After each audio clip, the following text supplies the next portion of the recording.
Hello guys, very good morning. This is L.K. Tripathi, SST teacher from LPM Public School, Bola Bazar, Gorakhpur. My dear children, in this new video, we are going to discuss about a house loan. In the previous videos, we have discussed about different types of loans and different types of ways to receive the loans. This new video will enable us to know about the house loan. Nowadays, I mean to say that at present this is highly required for all the people, especially living in the urban areas.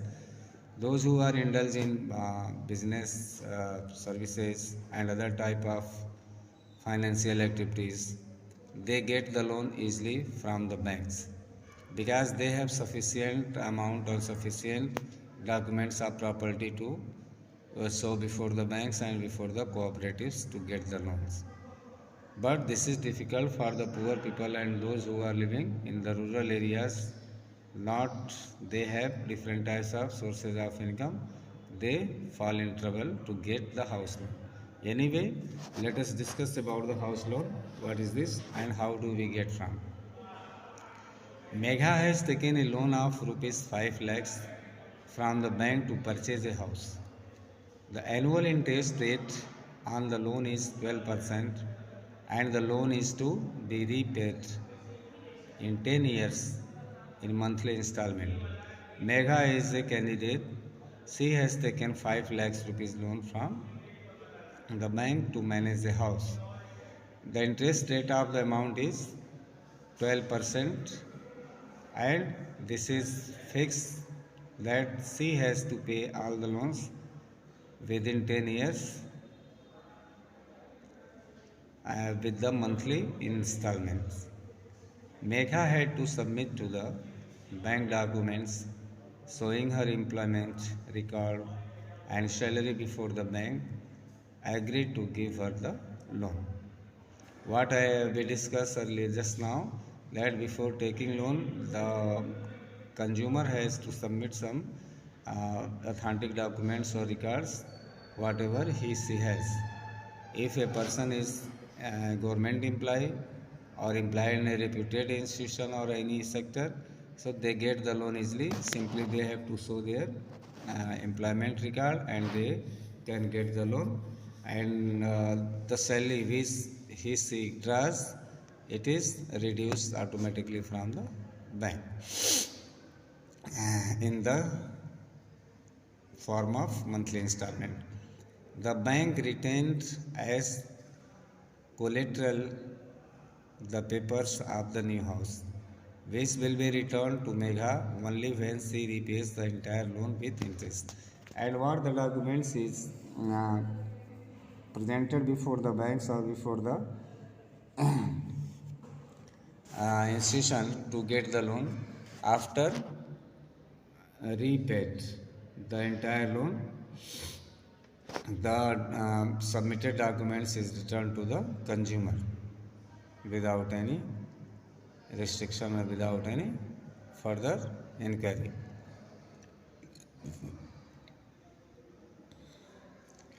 Now here is a box. What you have studied, you have to fill it. Fill the following details of Megha's housing loan. What is the loan amount? Just is 10 lakh rupees. Duration of loan 5 lakh rupees. Duration of loan 10 years. Documents require employment documents, interest rate that is mentioned above, mode of repayment from the salary, collateral, employment documents. All these such types of formalities are to be paid before the bank before receiving the loan. Interest rate, collateral and documentation requirement and the mode of repayment together comprise what is called the terms of credit. The terms of credit vary substantially from one credit arrangement to another. They may vary depending on the nature of the lender and the borrower. The next section will provide examples of the varying terms of credit in different credit arrangements. Variety of credit arrangement, किस तरह की varieties होती हैं?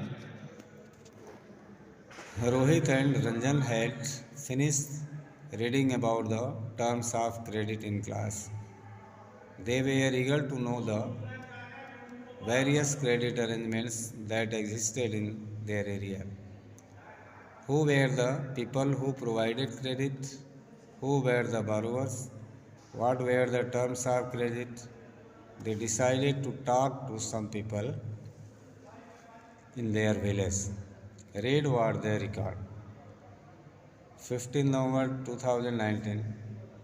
We head directly for the fields where most farmers and laborers would be working at this time of the day. The fields are planted with potato crops. We first meet Shamal, a small farmer in Sonpur, a small irrigated village. Shamal tells us that every season he needs loans for cultivation on his 1.5 acres of land. Till a few years back, he would borrow money from the village moneylender at the interest rate of 5% per month. For the last few years, Shamal has been borrowing from an agricultural trader in the village at an interest rate of 3% per month. At the beginning of the cropping season, the trader supplies the farm inputs on credit, which is to be repaid when the crops are ready for harvest. Besides the interest charged on the loan, the trader also makes the farmers promise to sell the crop to him. This way, the trader can ensure that the money is repaid promptly. Also, since the crop prices are low after the harvest, the trader is able to make a profit from buying the crop at a low price from the farmers and then selling it later when the price has risen. We next meet Arun, who is supervising the work of one farm laborer. Arun has 7 acres of land. He is one of the few persons in Sonpur to receive bank loan for cultivation. The interest rate on that loan is 8.5% per annum and can be repaid any time in the next 3 years. Arun plans to repay the loan after harvest by selling a part of the crop. He then intends to store the rest of the potatoes in a cold storage and apply for a fresh loan from the bank against the cold storage receipt. The bank offers this facility to farmers who have taken crop loans from them. Rama is working in a neighboring field. She works as an agricultural laborer. There are several months in the year when Rama has no work and needs credit to meet the daily expenses.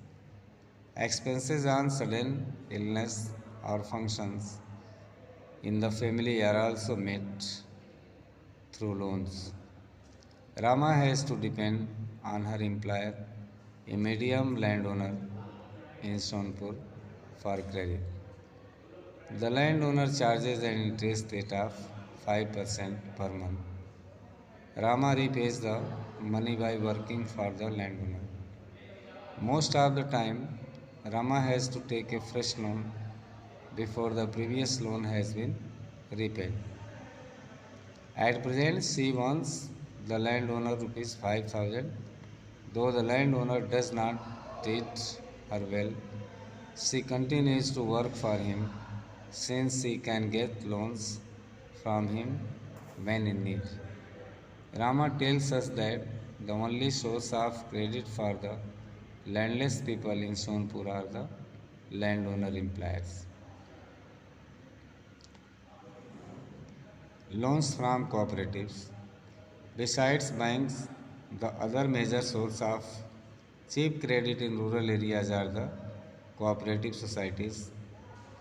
Members of a cooperative pool their resources for cooperation in certain areas. There are several types of cooperatives possible, such as farmers' cooperatives, weavers' cooperatives, industrial workers' cooperatives, etc. Krishak cooperative functions in a village not very far away from Sonpur. It has 2,300 farmers as members. It accepts deposits from its members. With these deposits as collateral, the cooperative has obtained a large loan from the bank. These funds are used to provide loans to members. Once these loans are repaid, another round of lending can take place.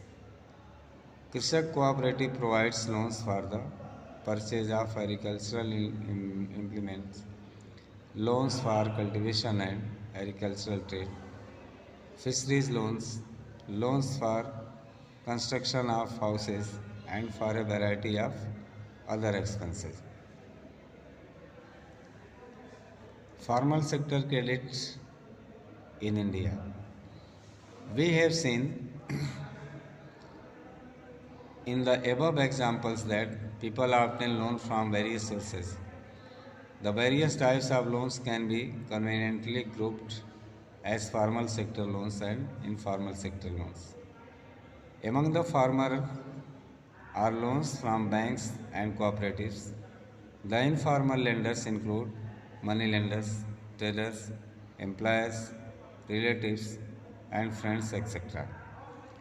In graph 1, you can see the various sources of credit to rural households in India. In more credit coming from the formal sectors or the informal sectors. The Reserve Bank of India supervises the functioning of formal sources of loans. For instance, we have seen that the banks maintain a minimum cash balance out of the deposits they receive. The RBI monitors the banks in actually maintaining cash balance. Similarly, the RBI sees that the banks give loan not just to profit making businesses and traders but also to small cultivators, small scale industries, to small borrowers, etc. Periodically, banks have to submit information to the RBI on how much they are lending to women, at what interest rate, etc. There is no organization which supervises the credit activities of lenders in the informal sector. They can lend at whatever interest rate they choose. There is no one to stop them from using unfair means to get their money back. Compared to the formal lenders, most of the informal lenders charge a much higher interest on loans. Thus, the cost to the borrower of informal loans is much higher. Higher cost of borrowing means a large part of the earning of the borrowers is used to repay the loan. Hence, borrowers have less income left for themselves. In certain cases, the high interest rate for borrowing can mean that the amount to be repaid is greater than the income of the borrower. This could lead to increasing debt and debt trap. Also, people who might wish to start an enterprise by borrowing may not do so because of the high cost of borrowing. For these reasons, bank and cooperative societies need to lend more. This should lead to higher incomes. And many people could then borrow cheaply for a variety of needs. They could grow crops, do business, set up small scale industries, etc. They could set up new industries or trade in goods. Cheap and affordable credit is crucial for the country's development. Formal and informal credit, who gets what? Graph 2 shows the importance of formal and informal sources of credit for people in urban areas. The people are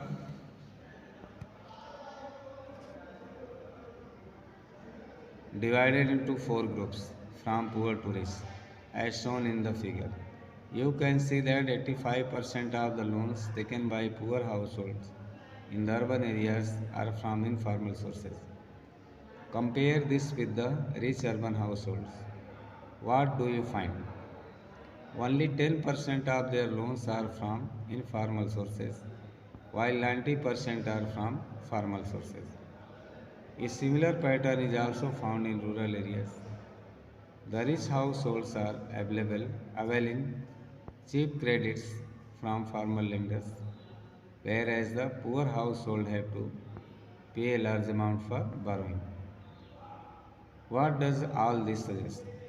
First, the formal sector still meets only about half of the total credit needs of the rural people.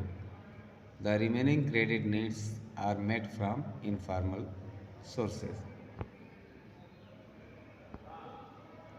And graph 2 clearly shows of all the loans taken by urban household, what percentage was formal and what percentage was informal.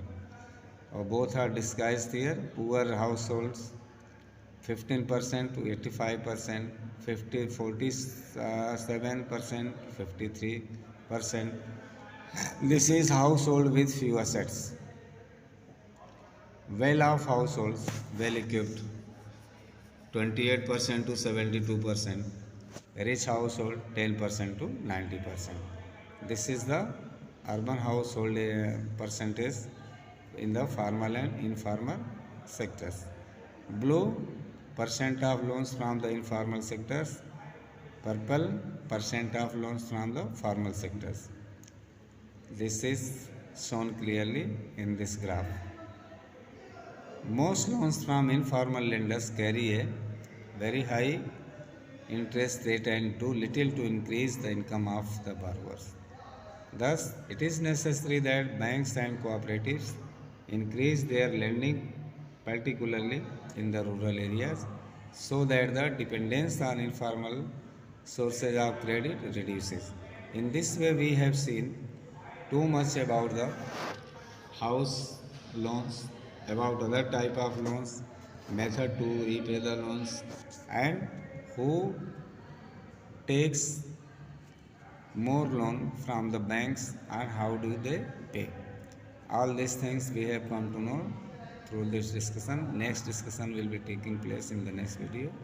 Till then, goodbye.